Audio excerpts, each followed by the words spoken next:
Looking down on race leader Tony Stewart at the Daytona International Speedway from Goodyear. Aerial coverage provided by Goodyear. Get there on triple tread technology. The blimp hovering overhead this massive speedway on a beautiful sun-drenched day with a huge crowd.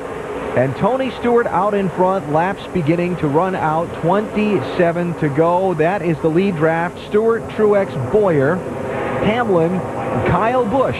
Those front five. Rusty, what are you seeing here? Well, right now, Alan, you just got to believe the intensity starting to pick up right now. Boyer into the wall. Whoa! Clint Boyer into the wall from third place off of turn number 2. Just started to say the intensity level starting to pick up. These guys are running out of time. They got to get something done quick. And the big one, I just feel like it's right around the corner. I hope it doesn't happen. But, boy, late in these races, it always seems to. I tell you, the big thing you got to watch is the tires are starting to go away on these race cars. It's getting ready to get the intensity up. Not only that, Tony Stewart has been hard to run down. He's been at least 2/10 quicker than anybody first, second place. They got to gang up on him. Another look at it. Boyer, third car in line. Well, he just lost the tail end a little bit, scraped the wall, shuffled him up, went on down the road. Clear. Whoa, he just gets a little air taken off the back of his car. 18 coming with him, and the 32 car just got Boyer loose, and Boyer just slammed up in the wall. Watch as he comes across the front here. He just loses that downforce. That back end kicks out, touches that wall. The front end comes back around and gets the front end. So that is some major damage on the right-hand side of the car for Clint Boyer. Probably knocked out the toe end, the back of the car. Really going to hurt this team right now. And that was the guy running third. That could have been the big wreck. Yeah, it could have been. That's exactly right. And I think for them to get past Tony Stewart, they're going to have to gang up on him, Alan, Rusty. Don't you believe? That's all because Busch was able to run up to him, but no one else has been able to close that gap quite as far. Absolutely. And by the way, Boyer does have that vent hose back on the top of his helmet. They must have replaced that on one of the pit stops. All right, let's get you up to speed as we get into the final laps of this race. Nationwide takes you up to speed. We start with Mike Massaro. Well, Alan, it goes without saying that it's been a pretty good day for Tony Stewart. He started on the pole, and despite developing a tight handling condition, the team went to work making a series of chassis and air pressure adjustments, and the car has come to life. He's led more laps than anybody else, and things bode well. He does have 2 career nationwide wins. Both of them have been here in Daytona. Dave? As for Martin Truex Jr., Mike, he radioed in that this car is definitely a handful today, he told his crew. The crew radioed back, you know what? That's what Dale Jr., his old teammate, said that one time. Remember, Jr. has won here in a DEI car as well. Shannon? Well, Dave, of course, this is Kyle Busch's first points race with Joe Gibbs Racing. He tested with this team.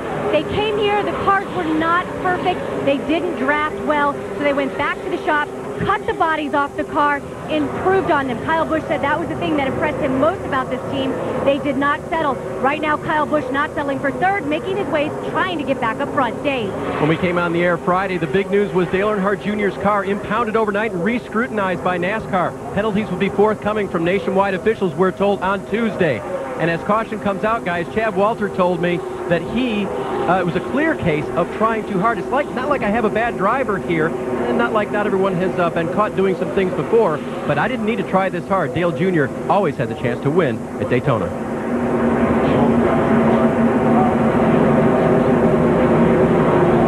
Caution being shown for the 3rd time a day. We are being told debris on the racetrack, and you see Kevin Moss, the Nationwide Series flagman, waving the yellow flag.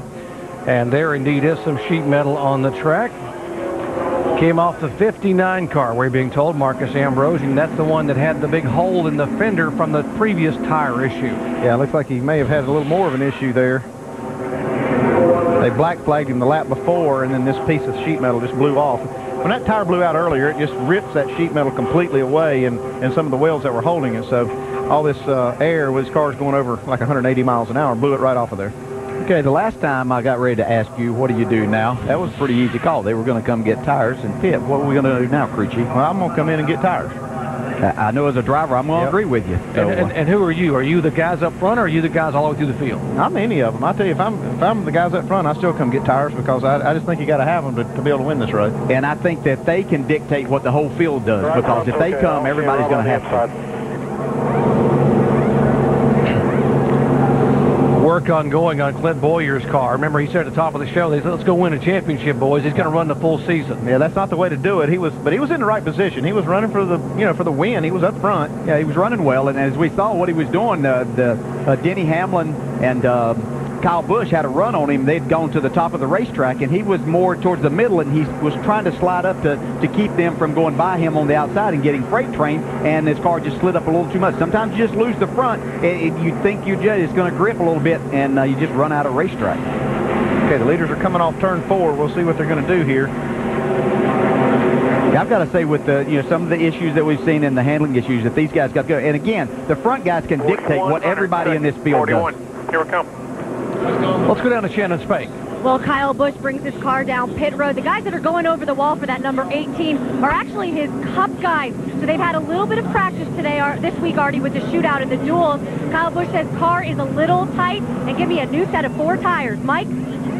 Wants to be tightened up, but just a smidge. He was emphatic about making it just a little adjustment. A little bit of air pressure and 4 scuffs for the 20 car. Jamie? And Dave Blaney in that 32, a little while ago, he came over the radio and said, this is stupid, I can't go anywhere. But he said the car is coming around. He's taken 4 tires and a track bar adjustment. Dave? Martin Truex Jr. overshot his pit. It took the crew a couple of moments to push the car back into where they could legally service it. Now he's real close to the wall, making it difficult to take on those left side tires. They changed 4, but it took forever.